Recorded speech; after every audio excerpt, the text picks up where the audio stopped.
ማንን ነው የምትጋብዙት? እናቶች ቤታችሁ ማንን ነው እየጋበዝን ያለ ነው? አባቶች ማን ነው የሚጋብዘንስ? ወጣቶች ማን ነው ጋባዣችሁ? ማን ነው እየጋበዘን ያለው? ምንድን ነው እየተጋበዝን ያለ ነው?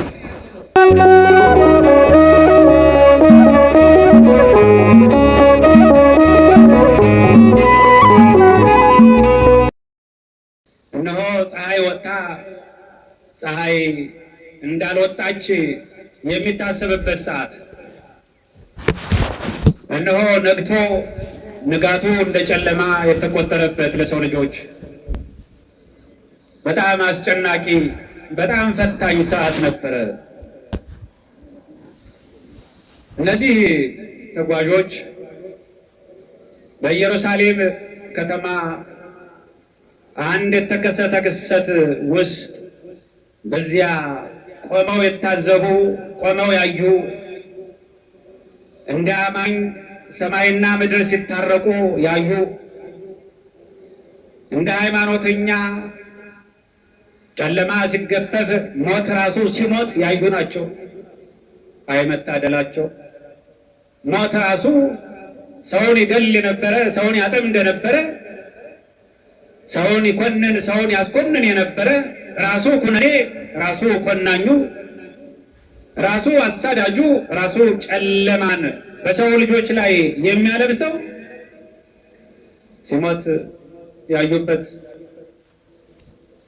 ሕይወት የሚሰጠው አምላክ ወልደ አምላክ ኢየሱስ ክርስቶስ በአደባባይ ላይ ሲሰቀል ደሙ ሲፈስ ስጋው ሲቆረስ ያዩ ሞትን ራሱ ሲገለው ሞትን በሞቱ ሲያጠፋው አቅም ሲያሳጣው አሳሪው ሲታሰር አይተዋል።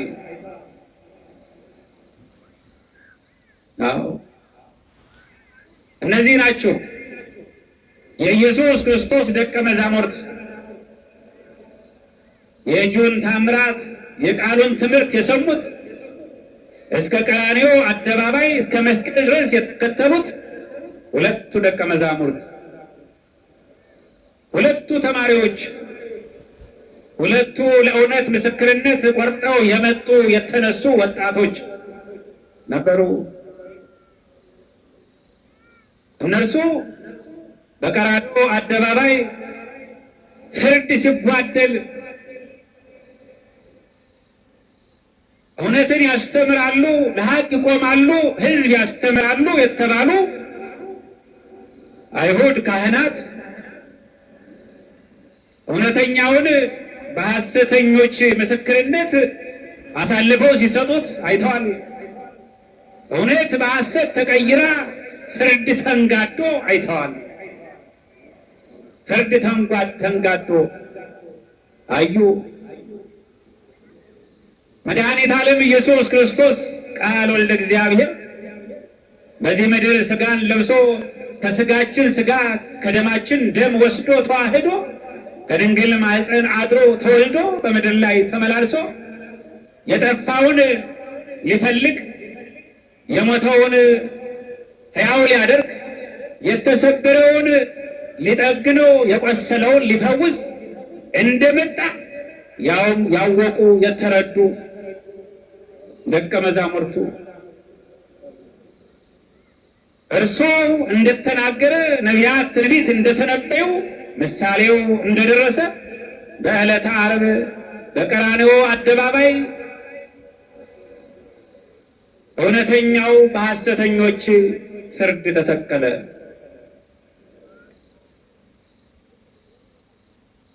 አምላክ በፈጠረው ፍጥረት እጅ በመስቀል ላይ በችንካር ተቸነከረ። እኛ ባጠፋን እርሱ ሊክሰን፣ እኛ በወደቅን እርሱ ሊያነሳን፣ እኛ በበደል እሱ ሊክሰን ወደዚህ ምድር መጣ። በቀራንዮ አደባባይ ተሰቀለ። እንዲህ አይነት ፍቅርስ ከየት ይገኛል? የት አለ? ቃል ወልድን ከሰማይ ፍቅር ወደ ምድር ሳበው ይላል። የማን ፍቅር? እርሱ የሚወደን ፍቅር፣ እሱ የሚወደን መውደድ ወደዚህ አመጣው። የሰው ልጅማ ትእዛዙን ተላለፈ፣ እግዚአብሔርን ጠላ።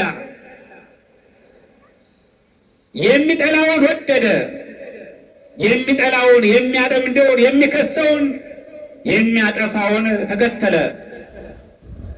የሚወደውን ትቶት ወደማይወደው ሄዶ ነበርና የሰው ልጅ ከጠፋበት ሊያመጣው ሊመልሰው፣ ከወደቀበት ሊያነሳው፣ ከተሰበረበት ሊጠግን፣ እኔና እናንተን ሊፈውስ ወደዚህ ምድር መጥቶ በጠባብ ደረት በአጭር ቁመት ተወስኖ በቀራንዮ አደባባይ ተሰቀለ።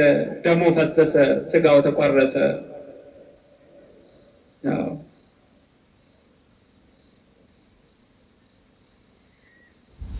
አንድ ሕፃን ነበረ።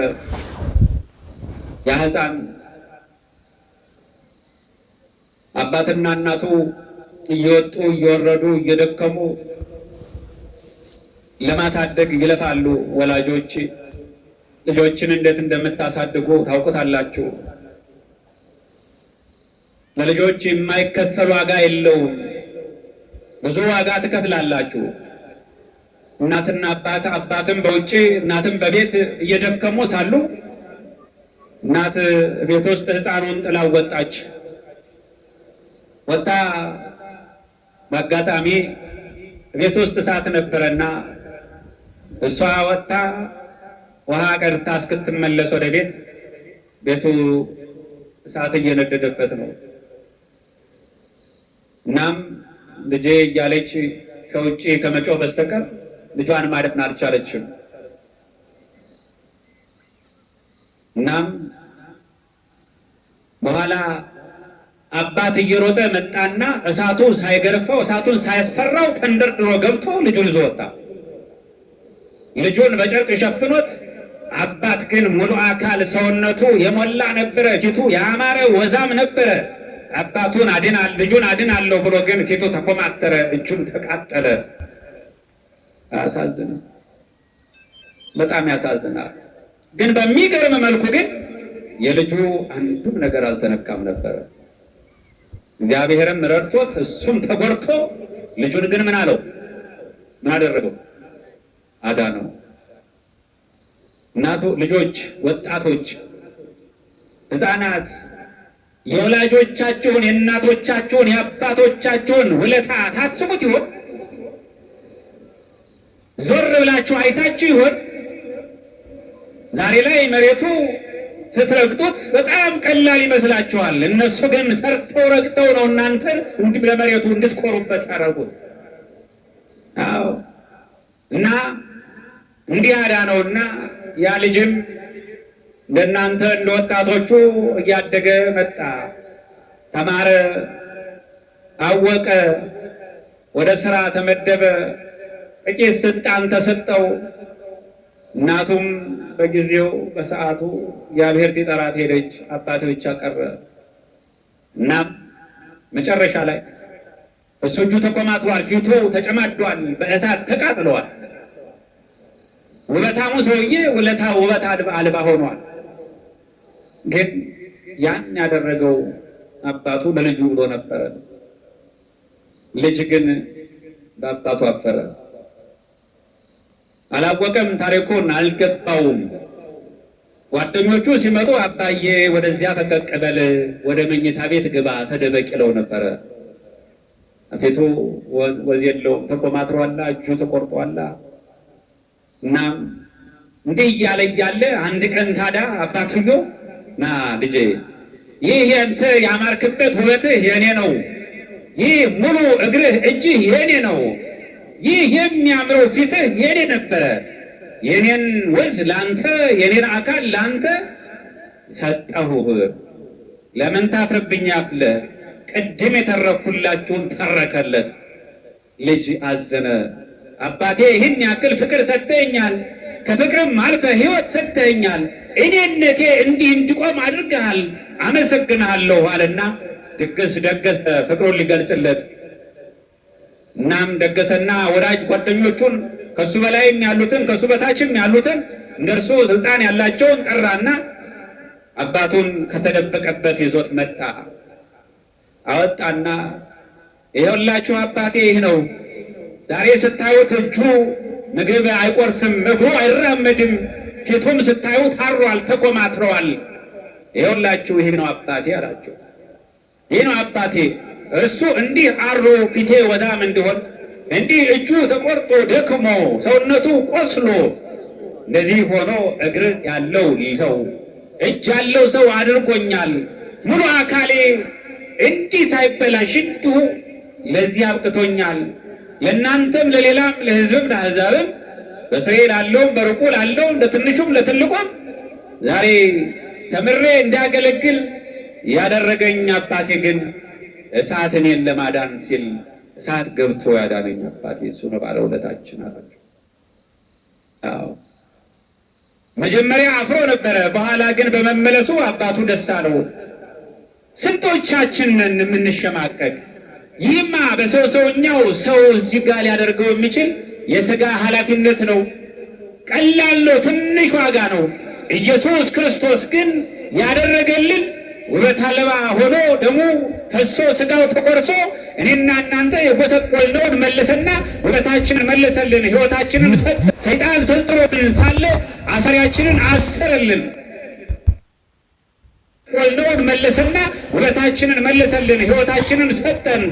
ሰይጣን ሰልጥኖብን ሳለ አሳሪያችንን አሰረልን።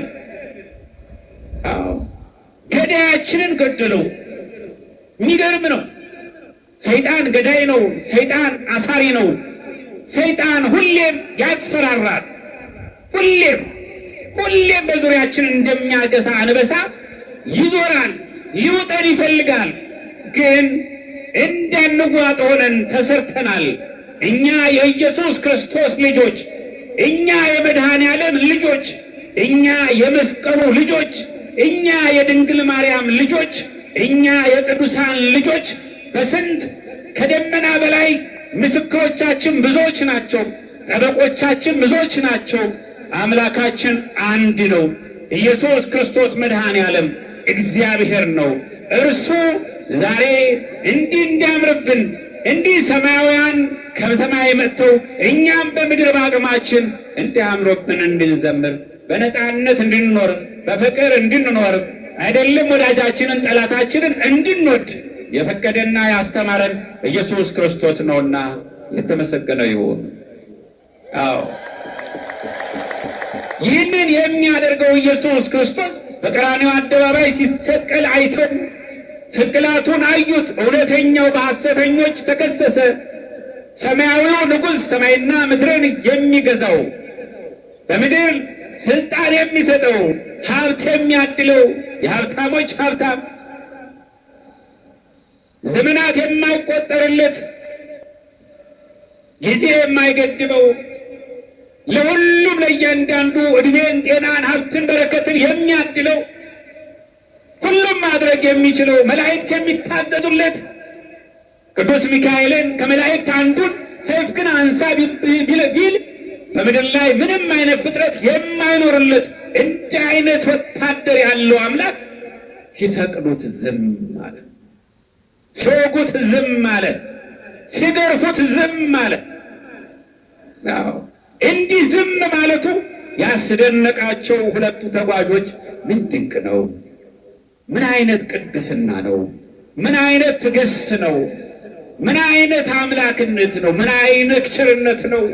እያሉ እንዲህ እየተነጋገሩ ስለ ቅድስናው፣ ስለ በጎነቱ፣ ስለ ቸርነቱ፣ ስለ ነፃነታቸው፣ ስለ በረከቱ ሽፍታውን ይቅር እነሆ በገነት ከእኔ ጋር ትሆናለህ ሲል በቀኝ በኩል የተሰቀለውን ሽፍታ ሲምረው ሲያዩ ከሰማይ ፀሐይ ጨለማ ስትሆን ከዋክብት ሲረግፉ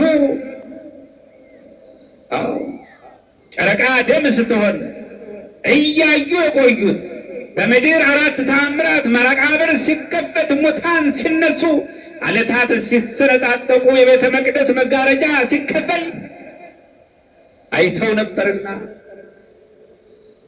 ስለዚህ ቸርነቱ እያወሩ የነቢያት ትንቢት ደረሰ፣ ምሳሌውም ይኸው በቃ ጊዜው ተቆጥሮ ደረሰ እያሉ አቤት የሰው ልጅ ጭካኔ እያሉ እያዘኑ ሲጓዙ ከኋላቸው አንድ ሰው ድምፅ ተሰማ፣ ኮቴ ሰሙና ዞር አሉ።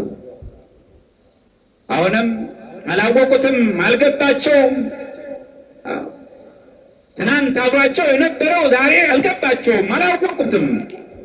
እናም ስለምን ታወራላችሁ አላቸው።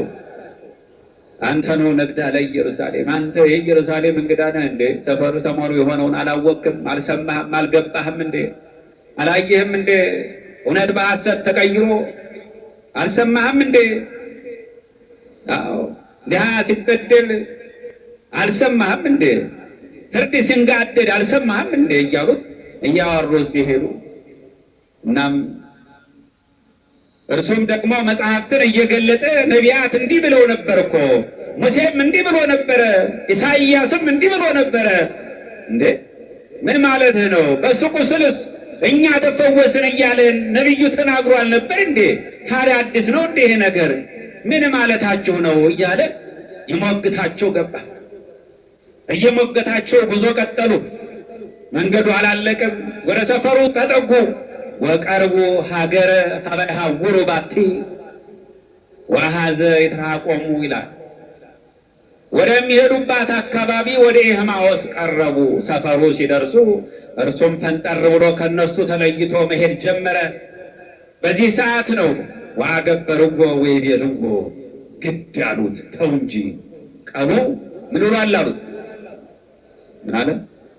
ቀኑ መሽቷልና ከማን ጋር እደር? ከእኛ ጋር እደር አሉት። እነዚህ የአብርሃም ልጆች ናቸዋ። እነዚህ የነቢያት ልጆች ናቸዋ። እነዚህ የነዚያ የደጋጎቹ የካህናት የቅዱሳኑ ልጆች ናቸውና ቀኑ መሽቷል እኮ ከእኛ ጋር እደር እንጂ አሉት። እንግዳ መቀበል ባህሉም ሕጉም ደንቡም ያውቁታልና ከእኛ ጋር እደር እንጂ አሉት። ግድ አሉት። አይደለም ጨለማ ነው፣ መንገዱም በጨለማ አይኬድም አሉት። ቀኑ መሽቷል አሉት። ጊዜው መሽቷል፣ ፀሐይም ገብታለች፣ ያደናቅፍሃል፣ ትወርቃለህ። ከእኛ ጋር እደር፣ እኛ ደርሰናል፣ አንተ ሩቅ የምትሄድ ትመስላለህ፣ ነገር ግን አብረን እንደር አሉት። ግድ ሲሉት ወደ ቤታቸው አውሯቸው ገባ። እግዚአብሔር በቤታችን በሕይወታችን ይግባ። ወደ ቤታቸው ገባ። ልክ ገብተው ቁጭ እስኪሉም አላወቁትም። አይ በመንገዳችን ከማን ጋር ነው የምንጓዘው? በሕይወታችሁ ከማን ጋር ነው እየሄዳችሁ ያላችሁት? ከማን ጋር ነው ጉዟችን? ሁሏችን ከማን ጋር ነው? ወጣቶች ከማን ጋር ነው የምትሆኑት? እነማን ናቸው ጓደኞቻችን? በእምነት የምንጸና የሚያበረቱን ናቸው ወይስ እምነታችንን የሚሸረሽሩ? እነማን ናቸው? በእምነታችን የሚዘባበቱ ወይስ ስለ እምነታችን በርቱ የሚሉን ጋራ? ከማን ጋር ነው የምንኖረው? ከማን ጋር ነው የምንጓዘው? ከማን ጋር ነው የምንሰራው? የምንሰራውን ከሰዎች ጋር ልንሰራ ግድ ነው፣ እንሰራለን። ግን እነርሱም አክብረውን እኛም አክብረናቸው ልንኖር ነው የሚገባው። አዎ አሁን ወደ ቤታቸው ገባ። አብሮ ገባና ቤታቸው ቁጭ አለ። ምግብ ቀረበ። ምግብ ቀርቦ በል እንግዲህ እስቲ ብራኬ በረከት የእንግዳ ነው ባርከና ስጠን አሉት። አይ እናንተ ባርኩ አላቸው። አንተ ነህ እንጂ እንግዳው፣ እኛማ እኮ ቤታችን ነው አሉ። ጋበዙት። ማንን ነው የምትጋብዙት እናቶች? ቤታችሁ ማንን ነው እየጋበዝን ያለ ነው? አባቶች ማን ነው የሚጋብዘንስ? ወጣቶች ማን ነው ጋባዣችሁ? ማን ነው እየጋበዝን ያለው? ምንድን ነው እየተጋበዝን ያለ ነው? ጽድቅ ነው ወይስ ኃጢአት? ምንድን ነው እየተጋበዝን ያለ ነው? ምንድን ነው እየጋበዝን ያለ ነው? ሰዎችንስ እናውቀዋለን? እንግዳው ማን ነው እኛ ጋር? ኢየሱስ ክርስቶስ ወይስ ሰይጣን? ማን ነው እንግዳው እኛ ጋር ያለው? ቤታችን ያሳደርነው፣ ቤታችን የምናውለው ቂም፣ በቀል፣ ዘረኝነት፣ ልዩነት፣ ውሸት ወይስ እውነት፣ አንድነት፣ ፍቅር፣ ሰላም? የትኛው ነው እየተስተናገደ ያለው? አብርሃም እከሌ እከሌ ሳይል በማስተናገዱ ሥላሴን አስተናገደ፣ እግዚአብሔርን አስተናገደ። እግዚአብሔርን ጎደሎውን ሞላለት፣ ችግሩን ፈታለት። እኔና እናንተ በግል ችግር የለብንም ወይ? እኔና እናንተ በቤተሰብ ችግር የለብንም ወይ? እኔና እናንተ እንደ ማህበረሰብ ችግር የለብንም ወይ? እኔና እናንተ እንደ ሀገር ችግር አልገጠመንም ወይ? የአብርሃም አምላክ ታዲያ ወዴት ሄዶ ነው እኛን ዝም ያለን? እውነት የአብርሃም ልጆች ነን ወይ? እስቲ ራሳችንን እንመልከተው። የት ነው ያለነው? የት ነው የቆምነው? ማንን ነው የምናመልከው? ለማን ነው የምናጎነብሰው? ለማን ነው ራሳችንን ዝቅ የምናደርገው? የት ነው ያለነው? ፈልጉ ራሳችሁ። የአብርሃም ልጆች ግን መሽቷል ቀኑ፣ ግባ ወደ ቤት አሉ። ቀኑ መሽቷል ሲሉ አንዱ በሰዓቱ በተፈጥሮ የሚመሸው ሰዓት ነው። በሌላ መልኩ ደግሞ ራሳችን ለራሳችን የምናስመሸው ሰዓት ነው፣ ቀን ነው። ብዙ ፀሐይ ጠልቃብናለች እኮ፣ ብዙ ጊዜው እኮ ቀኑ መሽቶብናል እኮ። በግል ቀኑ አልመሸብንም እንዴ? በጋራ ቀኑ አልመሸብንም እንዴ? እንደ ሕዝብ ቀኑ አልመሸብንም እንዴ? የት ነው ያለ ነው? አዎ ቀኑ መሽቷል ደራሉት። ገባ ከቤታቸው፣ በቤታቸው ገብቶ በቤታቸው ጋበዙት። ባርክና ስጠን፣ ብራኬ እንግዳ ነው፣ መባረክ እንግዳ ነው። አንተ ጋር አንተ ስትገባ ከአንተ ጋር የሚገባው እግዚአብሔር ነው አሉ። አላወቁትም እስካሁን። የሚገርም ነው። ግን ማን ነበር አውራቸው የነበረው? ማን ነበረ? ጌታ መድኃኒተ ዓለም ኢየሱስ ክርስቶስ፣ እግዚአብሔር ኢየሱስ ክርስቶስ ነበረ። አዎ